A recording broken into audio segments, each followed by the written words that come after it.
I work hard every day of my life.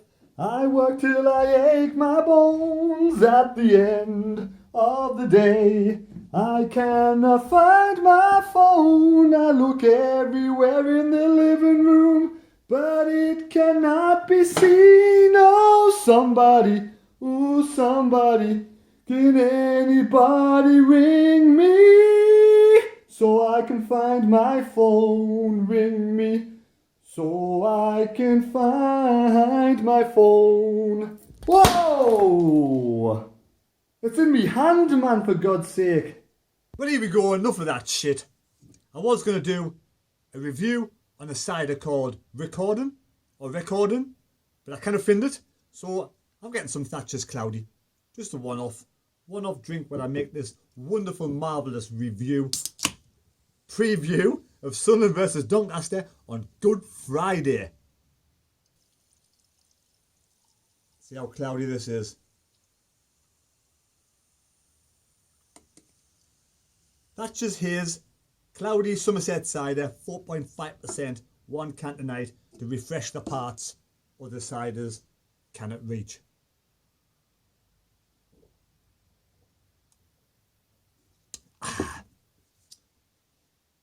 Actually tastes quite nice, that. So here we go then. It's Sunderland versus Doncaster on Friday night, and Doncaster in the playoff promotion places. There will be no pushover, but Sunderland now have to win every single match till the end of the season. 5 games to go, 15 points to play. It's in our own hands. We win all 5 games, we're in the championship. Simple as. I'd say 5 cup finals, but please no, we're not very good at cup finals. So only 73, so only 5 important League One matches which we have to win. But Doncaster, like I said before, will be no pushovers. Absolutely on fire at this moment in time. Won the last 4 matches. They beat Plymouth 2-0 at home, Bradford 1-0 away. Doncaster beat Walsall 3-1 at home, Bristol Rovers 4-1.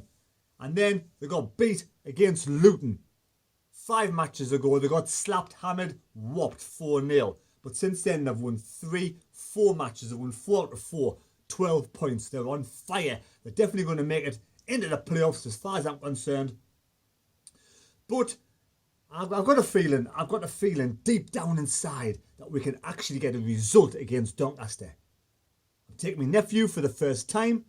Hopefully my little lucky mascot can get us 3 points on Friday, Good Friday, at 5:15 for the purposes of Sky Sports.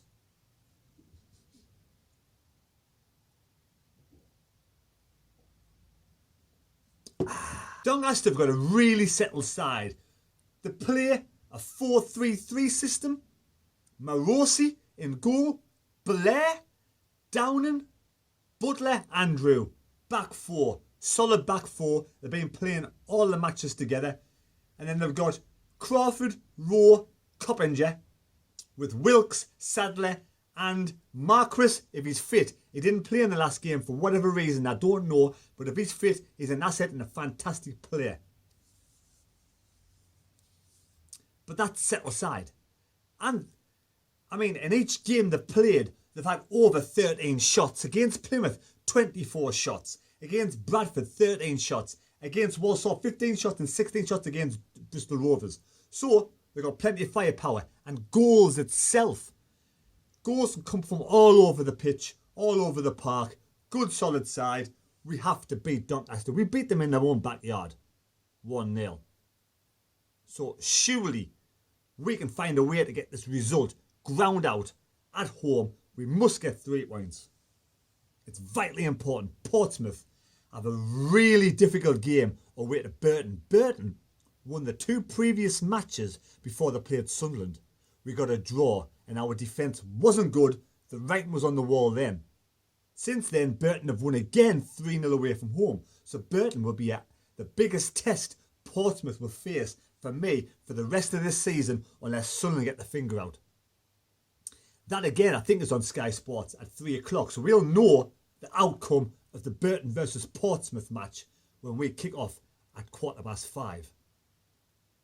Hopefully Burton can get a result against Portsmouth, but I still think Portsmouth will not be beaten. I think it'll be a draw. Barnsley have a much easier match at home to Shrewsbury. And Luton don't play until next year. Charlton, I'm not quite sure who Charlton play. Away to Oxford, that's it. Charlton are going away to Oxford. I think Charlton will beat Oxford. I think there's always one team in every league comes flying up the table and grabs a place late on. Now, I wonder if Charlton's going to be that side. They're absolutely on fire. They beat Portsmouth. They beat Luton. Now they play Oxford away. That's nice, that. To be honest, I'm not going to say what it looks like. I think you can guess. But it doesn't taste like that. But I wouldn't know. Because I've never tasted that before. Whatever that is. But I would if it tastes like that. Let's forget about that competition. Back to the football, yes. So, like I said before, Doncaster, really good side, pushing for the playoff places. I think they guarantee. I think they really will be in the playoff position. They deserve to be in the playoffs at this moment in time. And obviously, the playoffs are going to be between the top 7. Obviously not, because 2 get promoted. But the other 4 will be in the playoffs, obviously. So, you know, it's going to be a mixture of those teams. I don't think anybody else is going to push up from outside the playoff positions at this moment in time. Coventry, Burton, Peterborough, they're going to miss out as far as I'm concerned. For me, I hope Doncaster make it to the playoffs, but hopefully they won't win. I'm going for a 1-0 win at home against Doncaster. It'll be a tough match, but I think if Jack Ross, and now this is going to be Jack Ross's defining moments now, the last 5 games. What can he do with the squad? What can he do with the team? Can he pull rabbits out the hat? Can we get 5 results on the bounce? But where has it all gone wrong for Sunderland? At the start of the season, we played Charlton. Jack Ross brought in 2 centre-backs. He brought in Louvrens and Ozturk, and they were his first choice centre-backs. But against Charlton, they had a disaster, a nightmare. Ozturk was terrible. We went 1-0 down. We bounced back, and that result, on hindsight, a really good result with a last-minute winner from Gooch. A brilliant result to beat Charlton 2-1. So he had to find some new centre-backs. So he brought in Baldwin and he brought in Flanagan. Flanagan and Baldwin, his second choice for me. Because he wanted Louvrens and Ozturk to be the main men. Now Ozturk, for me, can still become a very good player. I think he's adapted now to the English league. He is getting better and stronger. And I think he's only 26, 27. There's still plenty of seasons left in Ozturk if he can sort his game out, which I do believe he can. So now we have Baldwin and Flanagan in defence. And Jack Ross has a system. I think Jack Ross knows the defence isn't strong. So to make the defence stronger, we need Catamol, who tracks back all of the time. And obviously he goes forward. What an engine. An engine. He's better than League One Catamol. He's class. Fantastic. If he could play every single match in this league, we wouldn't be in the situation we're in now. We will be in top 2. No doubt about it. Catamol is class in this league. I've seen him do goal line clearances, brilliant tackles in the box, hasn't given a penalty away. His tackling's been fantastic in this league. But this is where it's gone wrong.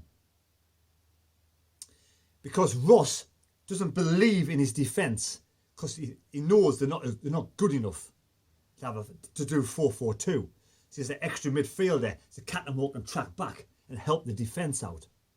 With us going all the way in the Checker Trophy, which everybody wanted to go to Wembley, Checker Trophy. It was a difficult match against Portsmouth. Against any other side, by half time, with the system Jack Ross played with Catamol in that team, we would have been more than 1 up. I think we would have been 3 or 4 up. 2 or 3 or 4 up by half time. Game would have been over, trophy would have been ours. But Portsmouth have a young, talented, good squad. Difficult team to beat. We give it all in the first 45 minutes.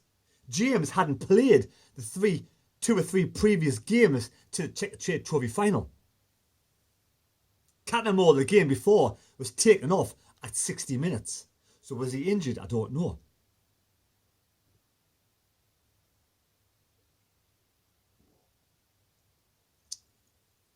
We dominated the first half, possession-wise. Fantastic. Catamol give everything. Now here's where the problem starts.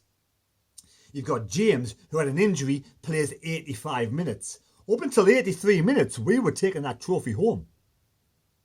James got tired. Possibly we could have brought Hume on rather than the 85 minutes, brought him on at 70 minutes and took James off, who didn't have the legs to last the distance. They scored 83 minutes because James couldn't defend. I think it was Gareth Evans who got round James. If Hume had been on then, he might have got the tackle in and stopped the ball going in the back of the net. Hindsight's a wonderful thing. I don't blame Ross for that. So now, since the Checker Trade Trophy final, we've lost James again. Because it was missing before then. He got back 85 minutes, probably too long, and now he's missing again.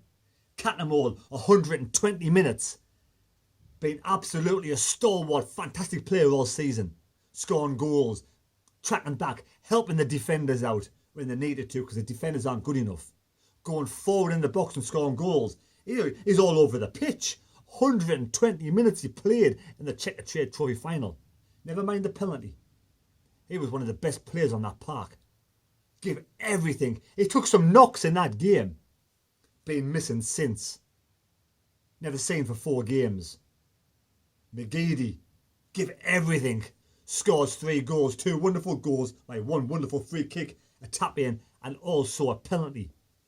Next game, Accrington Stanley. McGeady comes out. Brilliant first half. Picks up an injury because he played 120 minutes in the Checker Trade Trophy final. We lose McGeady.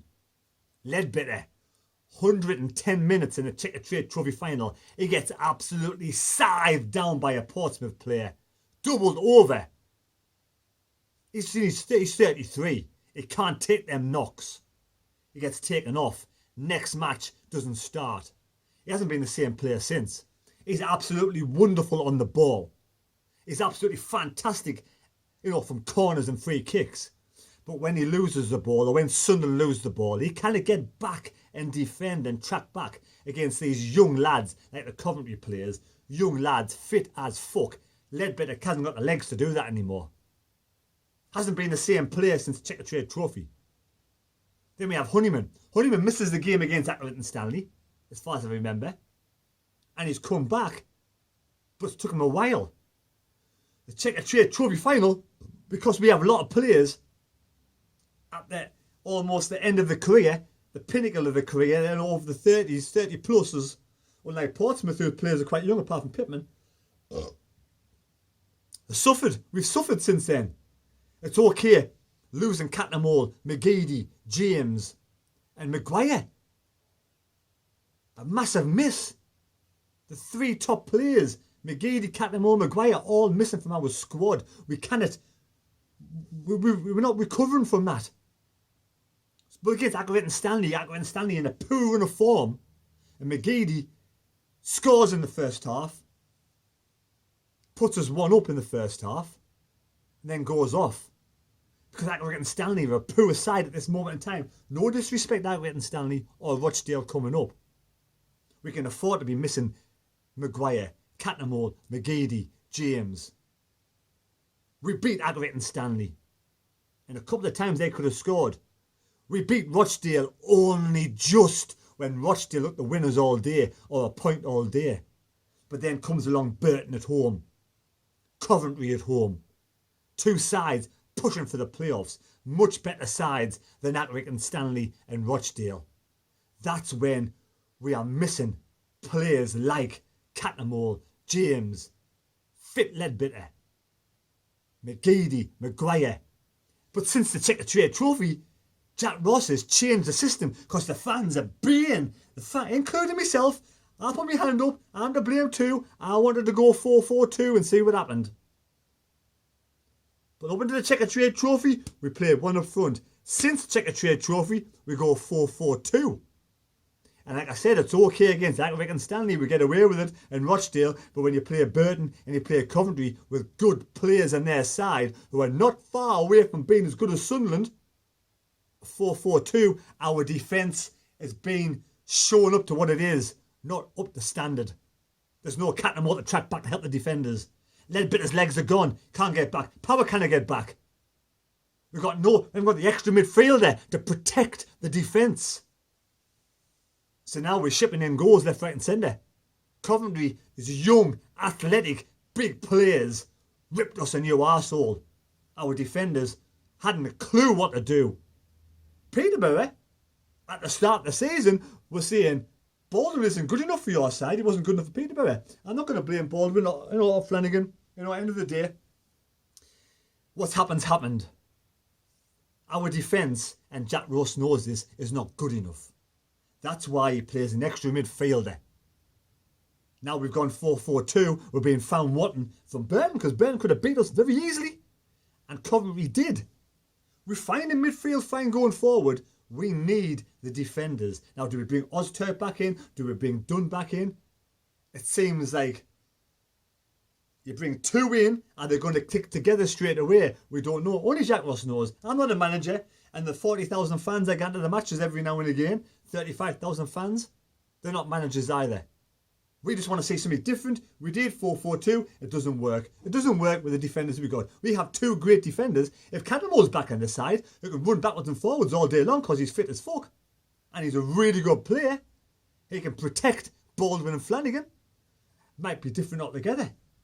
But Cattermore wasn't fit against Coventry. He didn't come off the bench. Otherwise, if he was fit, he'd be off the bench. Is he going to start against Doncaster? Is Maguire fit enough to be on the bench for Doncaster? Is McGeady going to start against Doncaster? We need to win 5 games if we want to be promoted this season automatically. Jack Ross, for me, needs to just manage the team the way he wants to manage the team. If he wants to play 4-4-2 or go back to one up front, it's up to him. It's hard lines on White, who's been playing well, and Grigg. But at the end of the day, we need 5 wins.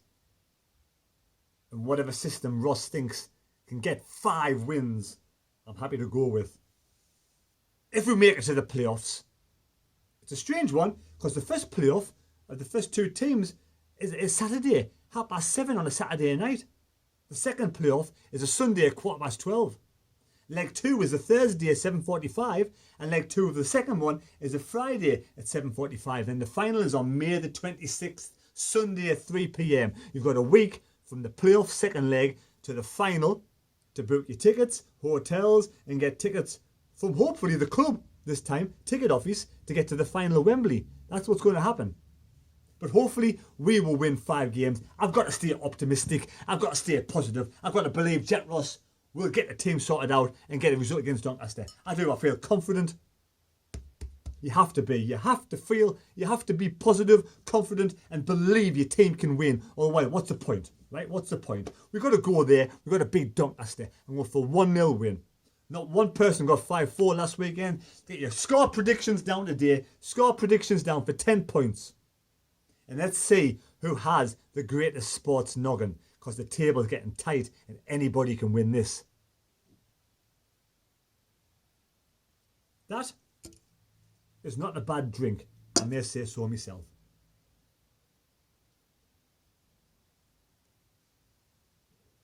Danger man for Doncaster, John Marcus, like I said, 26-year-old, played 130 games, scored 59 goals. English lad.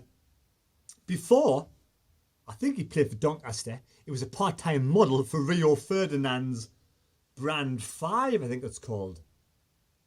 Yeah, John Marcus, the model. Anyway, who would you have in the Sunderland side? Obviously, McLaughlin stays in goal, defence. Now, do you say, right, Baldwin, Flanagan, your confidence is low. You come out of that stadium on Good Friday, and if you make a mistake, the crowd's going to get in your back straight away. So do you put Ozturk and Dunn in?